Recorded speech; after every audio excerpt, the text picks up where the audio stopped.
Hello everyone, welcome to lesson 6 of our Spring Security course. So in this lesson, we are going to talk about the registration process because that's where the security framework will get into a picture, right?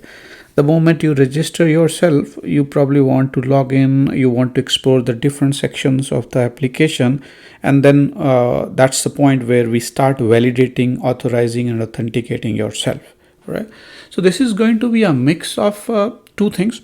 This is not purely a Spring security configuration, but of course, since it involves your password, so that means there is a little bit of the Spring security that will get into the picture, especially while you saving your password. We want to make sure that the password is encrypted before we save the that into the database, right? So this is going to be a little longer tutorial. The reason for this is because there are multiple moving parts while we create the registration. So in terms of enabling or starting with the Spring security registration process, there are multiple things, multiple actors involved in it, right? So first thing since we are going to store it into the database, we have to enable the Spring secure or the Spring support for a JPA. So that means it will store the customer information into the database. So we are going to use the Spring JPA support for that one. All right. And then since it's a registration process, so there will be an UI where customer is going to fill their information. We are going to use a Thymeleaf as our UI interface. Once customer fills in information, they click on register button, so that information will be submitted to our controller. So we will create an user object which is going to gather that information and send it to our controller.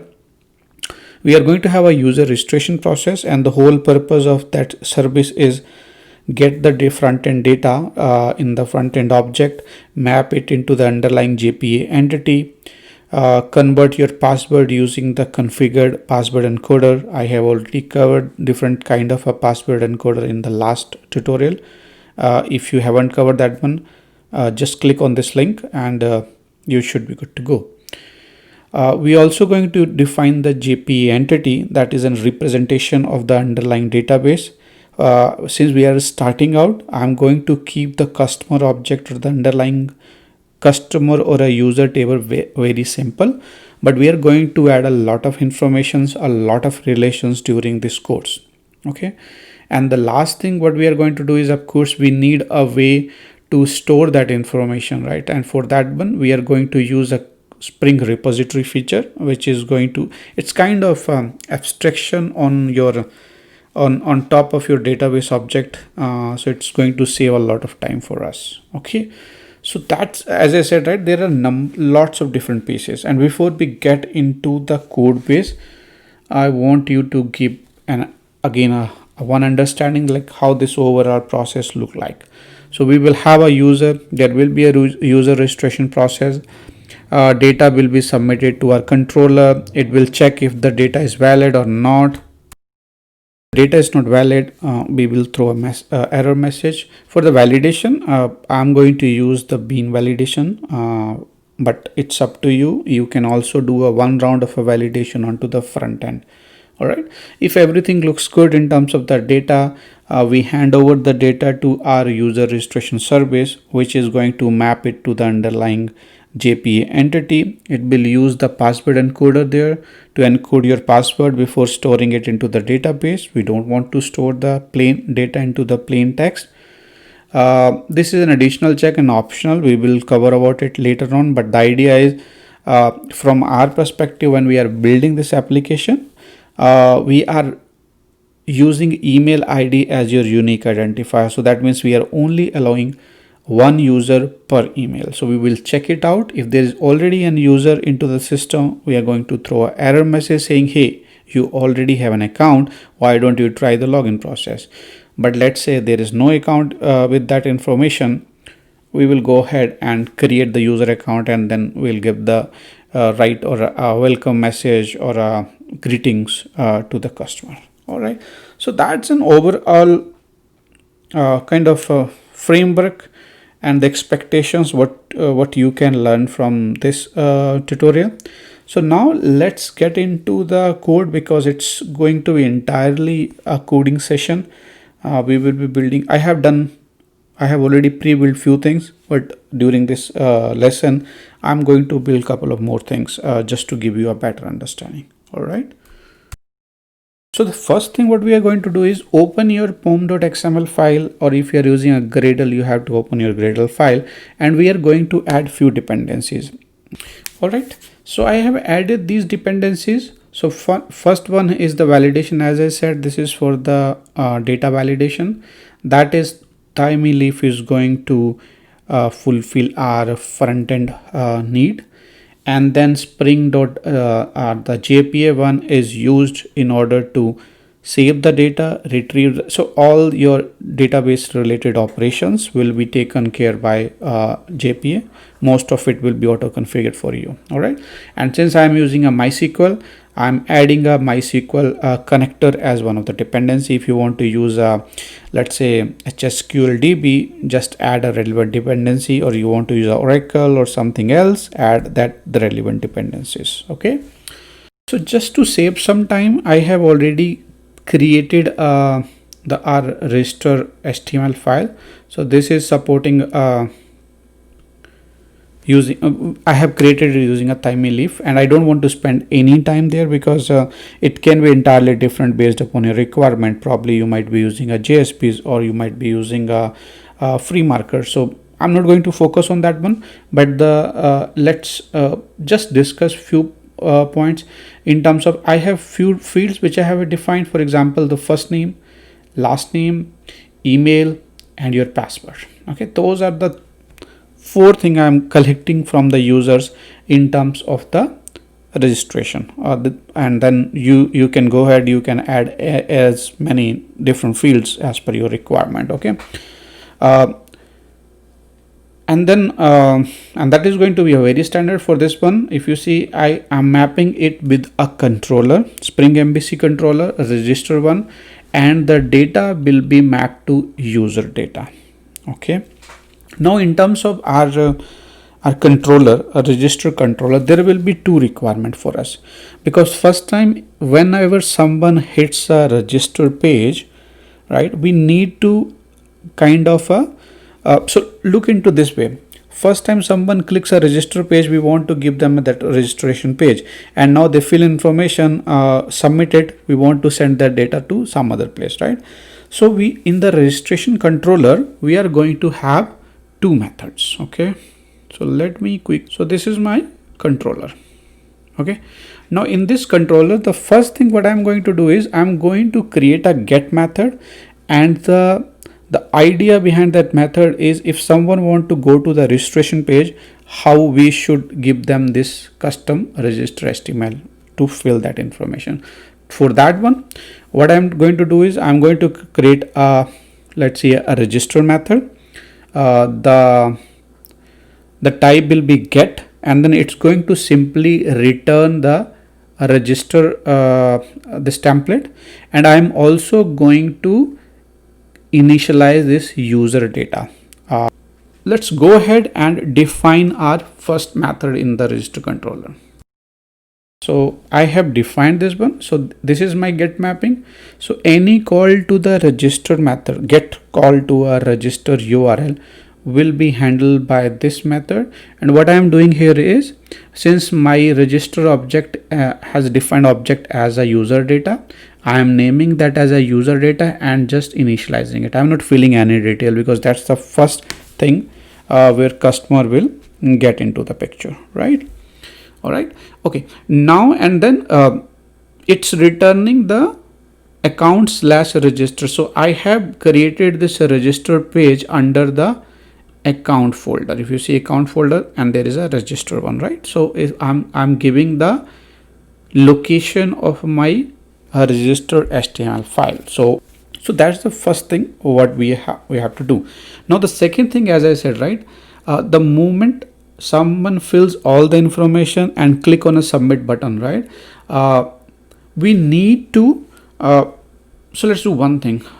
So now I quickly want to talk about this user data. This user data is nothing but a holder for your object or the data which is filled by the customer. Okay. So that is just collecting the information. There is one interesting thing. What I'm doing is, as I said, right, I'm going to validate it. So I am using the JSR bean validation. It's a kind of an integration used already available into the Spring MVC, and internally it uses the Hibernate bean validator. That's the default implementation, but you can use other bean validations as well, right? So I'm just validating the data before moving it to the next level. All right. So that's my user object, which is collecting the data from the front end. So the next thing what we are going to do is we are going to define another method. What we can say is public. For now, I'm going to set the return as a void, but I'm going to change it. Okay. And then we are going to define the register method, but this method is going to be a post, because this method is going to accept the data when the customer fill all the details and click on a submit button. This is the method which is going to handle all the information, and if everything looks good, we'll pass it on to the underlying user service to create the user account. Okay. So this is the skeleton for our user registration method, right? So the first thing is valid. This is a bean validation annotation. So what it is doing internally is, before passing it to the other part of it, it's validating the data based upon these validations annotations what we have added, right? And then binding result is a standard MVC object, which basically, if there is any error during the data validation, all the errors will be collected here. Model is a standard bean object, Spring MVC object, right? So the first thing what we are doing here is we are saying if there is any binding result error. So that means if there is any data validation failure, we basically add that information, customer information, and then we return it to the same place. So what this means that if there is any error, you will see the error message onto the front end. And for other one, I'm redirecting it to a different URL. We will talk about it later. But right now this method is our user registration is not doing anything because it's not saving the data. Now, so next thing what we are going to do is, since we have this user data, right, we know what are the fields we are going to store into the database. For now, I have created this user entity. This is nothing but a representation of your underlying database. All right. There are multiple ways to do it. In terms of, some people have the same object, but I prefer to have a different object, one representing your front end layer, another representing your database layer, right? So that if I want to hide some data, it's easier for me. I just write a few populators, populate the data as per our requirement, and we are good to go. Okay. So what I'm going to do is I'm going to define the same set of fields, and then we will annotate it as per the JPA thing. So all right guys, so I have defined these fields. ID represent the unique ID, that will be auto generated one, and then rest of the things are what we are collecting from the front end.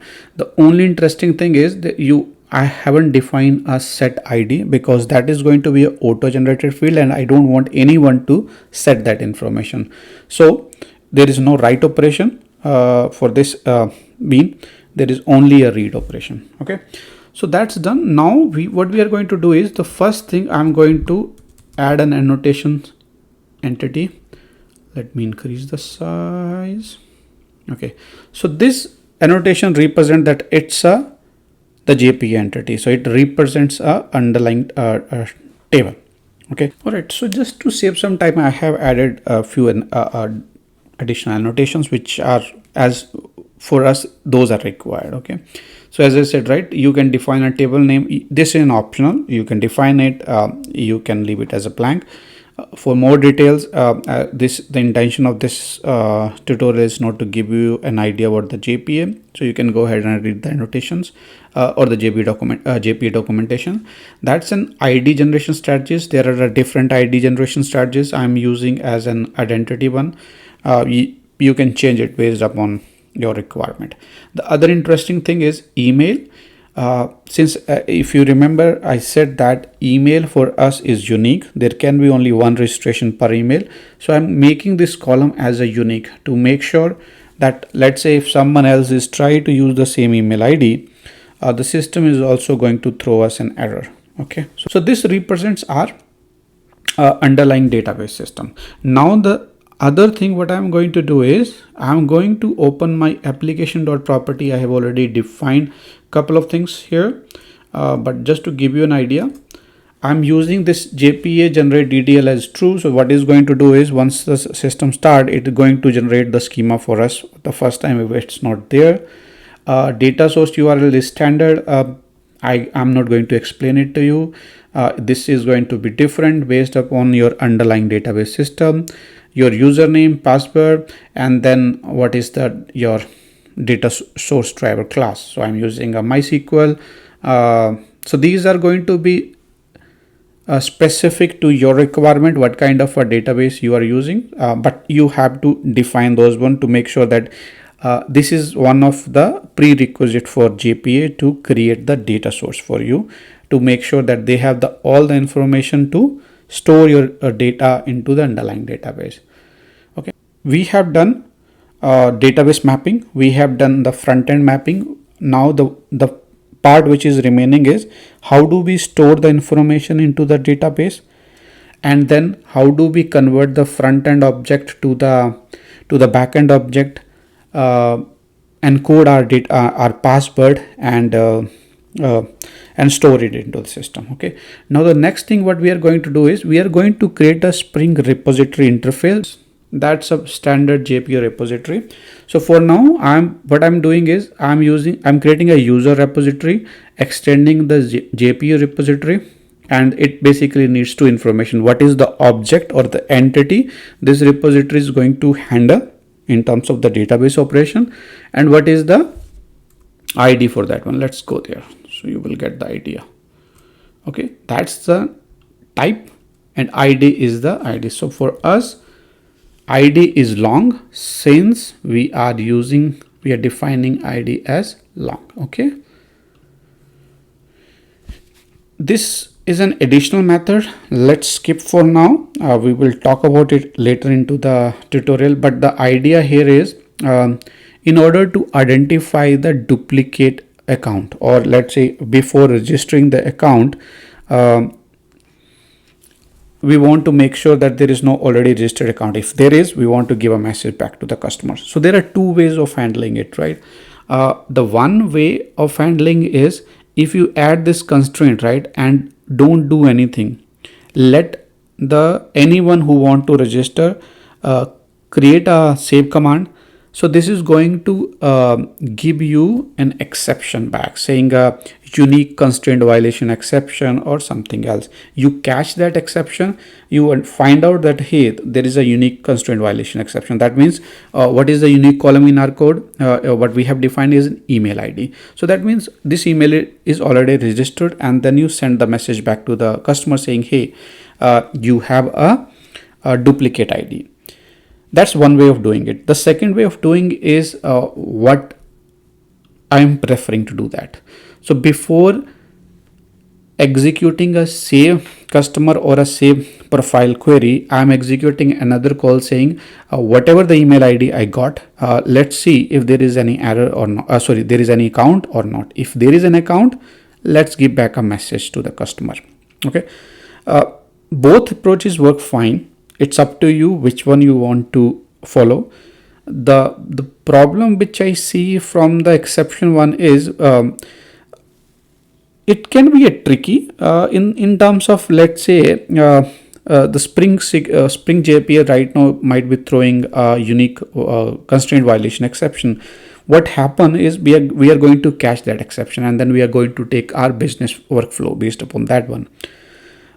It will become a little tricky, let's say down the line when they upgrade the JPAs, they decided hey, this is not the right way of the unique violation, right? They want to send a different exception. So that means you will end up changing your code base, all right? But it's up to you which way you want to go. All right, so we are a repository is defined and we have that information there, right? So and if you're wondering why there are no methods, save, other things, those are already defined by the JP repository. So again, I will not get into the details. If you want more information, read about the Spring JP interface and what kind of features, functionalities it provides. All right. So as of now, if you see, we have almost done this thing. We have a registration page, customer object, we have a registration controller. There are some work pending there. We still have to define our user registration service. We have already defined our customer JP entity and we have already defined our repository interface. Okay, so let's go ahead and define our user service. All right, so so I have already created an interface user service. I'm preferring to use the interface and then the concrete implementation design. So I have already defined this register method and it is going to get the user data, which is the front end representation. I'm just throwing a user already exception here. Okay, but the way I'm handling it is a little different. The idea is just to give you both approaches and then let you to decide. And then I have this method which says boolean check if user exists, and this is exactly what I was talking earlier in this tutorial. Okay, so this is our user service. I'm just annotating it with the service, and let's do one thing. We going to implement our user service here. Okay,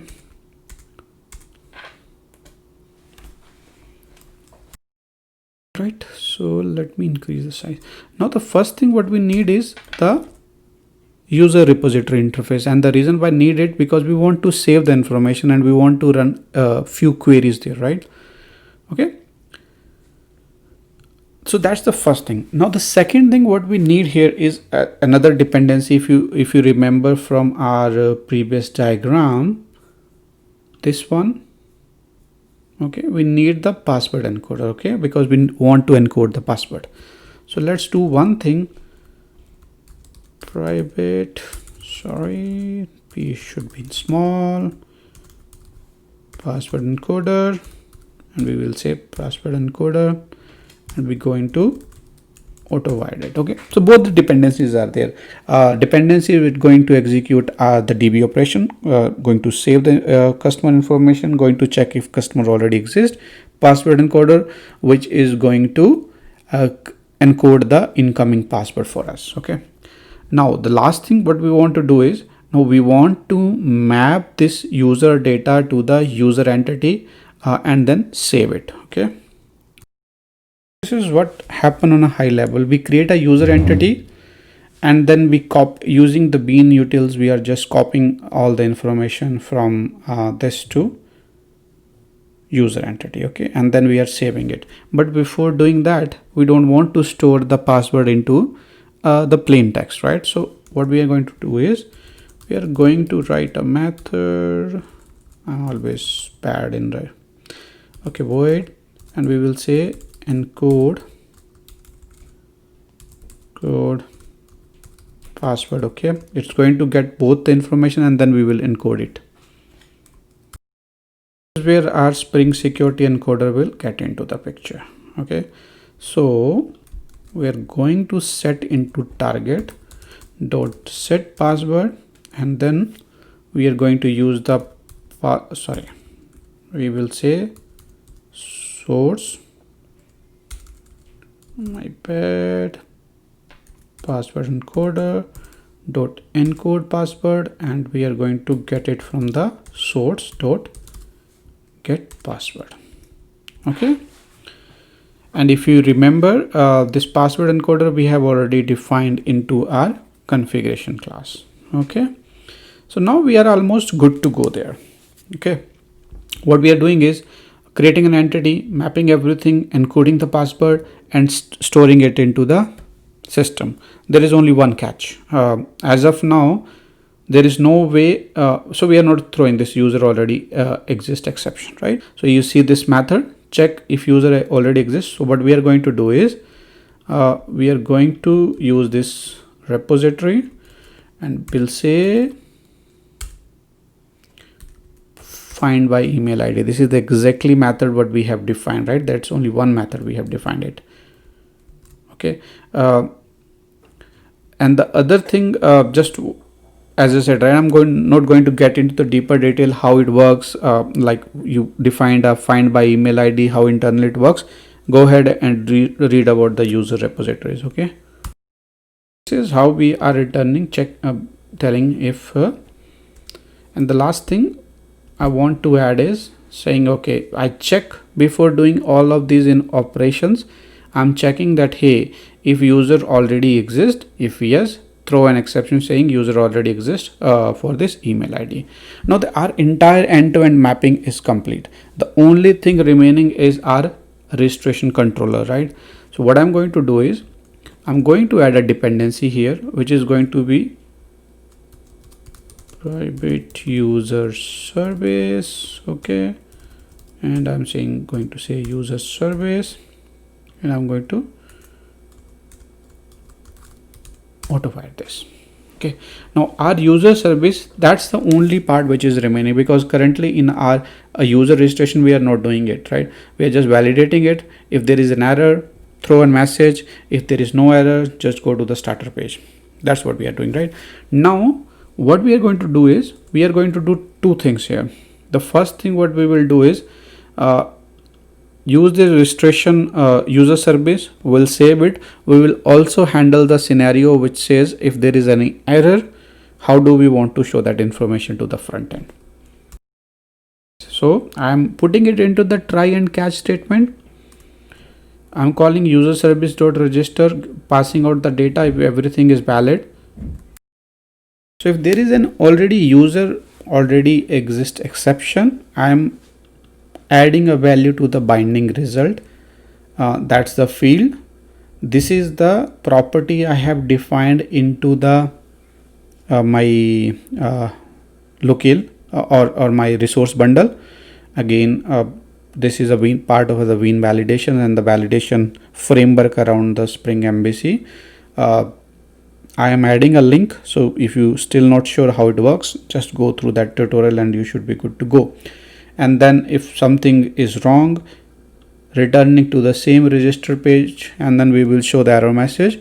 And if everything works fine, we basically redirect user to the starter page. So with that, the entire end-to-end registration process is complete, including the password encoding. Now, just to give you a feeling and the idea how end-to-end works, I'm going to start the application and will walk you through how the entire process works. Okay. So my application got started and this is my registration page. Okay. And I have this user table which is all automatically got created, and if I run a query, right, there is this data. Okay, so what I'm going to do is I'm going to delete this one, apply, close. Okay, now let's do one thing. Let's go back to our this one, and I'm going to fill few details. Okay, and I'm not going to fill the password. So first thing what we're going to see is if there is any error. Let's close this one. Okay, so first thing what we are going to try is if there is any binding error, that means there is any data validation error, we should get the message, right? Because that is what we are checking. So I'm not passing the password. All right, so I clicked on the register button and it says password cannot be empty, and that's the message we set into our locale property file, right? So if you want to look into that one, I go to message.properties, right? Password cannot be empty, and it should not be feast, it should be first. All right. Okay, so that's the one thing. And similarly, let's say if I don't pass the first name, I'm going to get two messages. Please provide a feast name, which I corrected as a first name, and password cannot be empty. All right, so let's go ahead and fill all the details.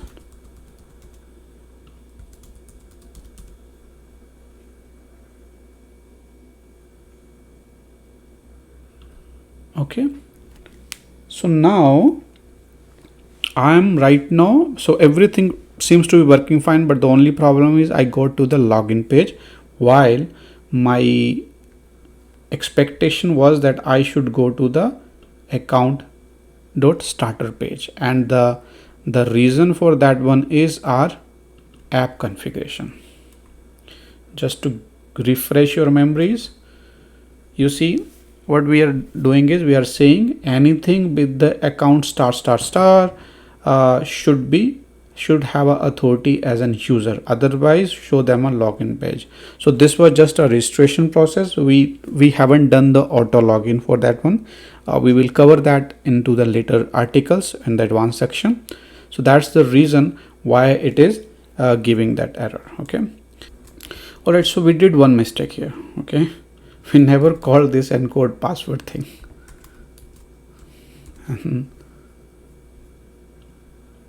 Okay, so I'm going to pass user and target,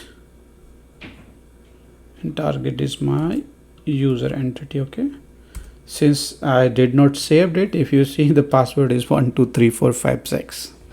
Okay, I will go ahead and remove this record. Another registration, and let's see. You see we have this data, right? The encrypted. Okay, so now as last part of it, what I'm trying to do is, since we already have registered contact us at the rate of java-devjournal.com as one of the account, let's go ahead and try to, let me refresh it first. Okay,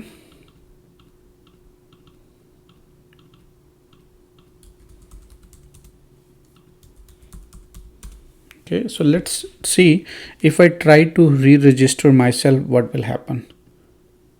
Okay, so I tried it and now I got a message saying an account already exists. So that is happening because of our registration controller, this line.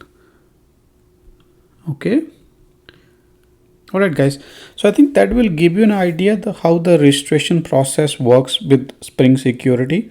And as I said, this was not typically a Spring Security setup, but there was some part of it which we are going to use into the later stage of this series, right?